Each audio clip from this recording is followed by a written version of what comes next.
Oh, howdy all, grab yourselves a beer. It is time for some Path of Exile discussion.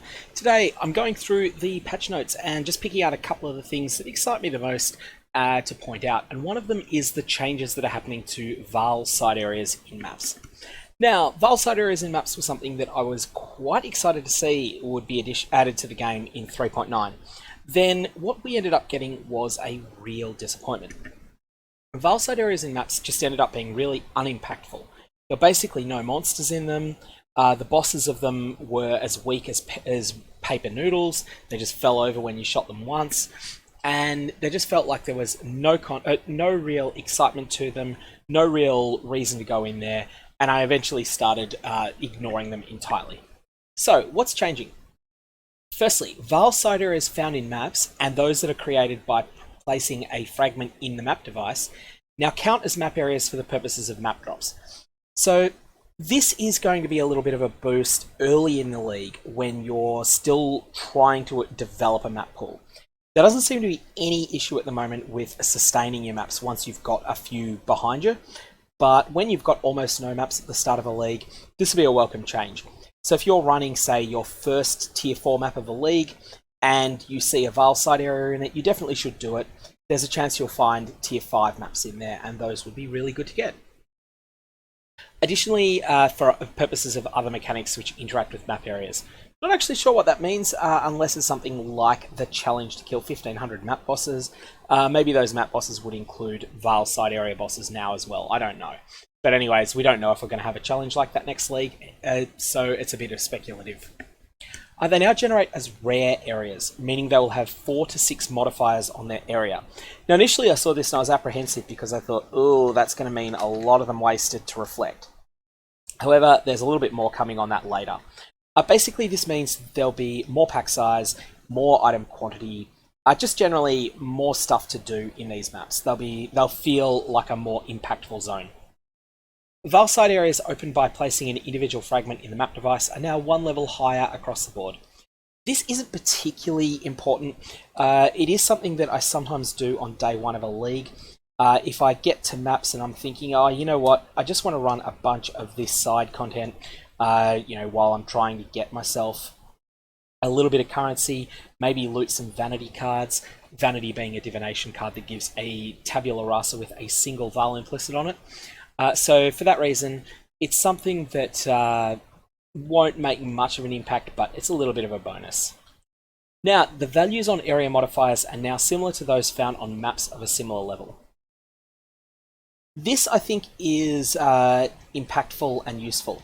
So Vaal side areas had their stats defined by they basically copied the ones that you got from lower tier zones. So when you're running through the leveling content, you find magic Vaal side areas sometimes. They have their rewards. Sometimes they're worth doing, usually they're not, but they're a little bit of a fun side adventure for newer players to experience. When you get into maps, those mods will now have higher modifiers on them, modifier values. That just means they'll feel more impactful. One Vaal side area will feel different to the next. Now, this is the one that interests me. Added many new mods on air that can appear on Vaal side areas, including several that can influence the items and rewards found in these areas. Now, the way that I read this, and I could be wrong, but I read this as basically sometimes your Vaal side area is going to be affected by something like a sextant, something that is going to change the monsters and the rewards in there in unpredictable and new ways. Kind of excited to see this in practice. We'll have to give my opinion after I maybe run 50 or 100 of these in maps, but it does sound like an interesting little change. And the one that I think a lot of us are waiting for, elemental and physical damage reflection modifiers can no longer appear for these areas. So Vaal side areas could often roll mods that you just couldn't beat. There's still mods that are very, very difficult for certain mods, for certain characters to beat, but elemental and physical reflect are at the extreme edge of that sort of barrier. If you're playing a character that deals primarily physical damage, if you go into a physical damage reflection map or Vaal side area, if you hit one enemy, you might survive. But if you hit into a pack of 3 or 4 enemies, you probably instantly kill yourself. and we don't want to see anyone do that. Basically, this means that you won't be running past a Vaal side area because you think this is a hard counter to my build. You might run past it because you think, you know what, that area is a level higher than this map and it's got a combination of 5 really nasty mods and I'm not sure I can beat it. But that's very different to going, oh, that's just got the one mod that I can't beat. So that's a positive change. Now, increase the number of monsters found in all map level Vaal side areas. This was something that needed to happen. They felt like they were just empty, and a lot of the case, it felt like you were running through zones in, say, Act 3 or 4, where there's just not very many monsters. The higher the monster level of a zone, the denser it tends to be packed, and Vaal side areas will now respect that. This is going to make them worth doing. This is the big change here. Monsters normally found in incursion encounters will now also be found in Vaal side areas.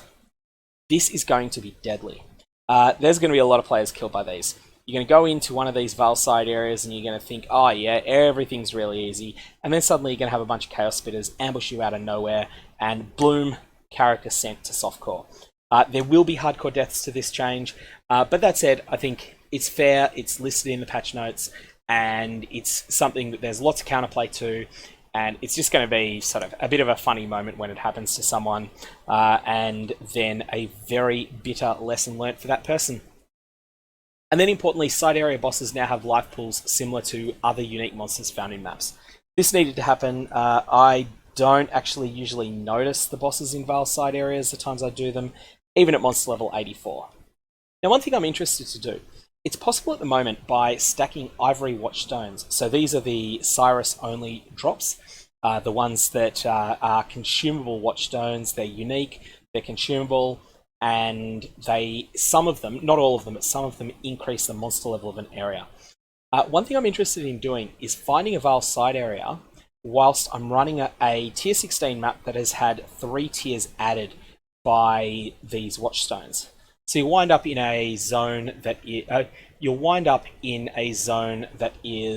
tier 19, tier 16 map plus 3 from the 3 different Watchstones, and then on top of that, the Vaal side area will add 1 level. Monster level 87. There's nothing particularly revolutionary about a monster level 87 zone.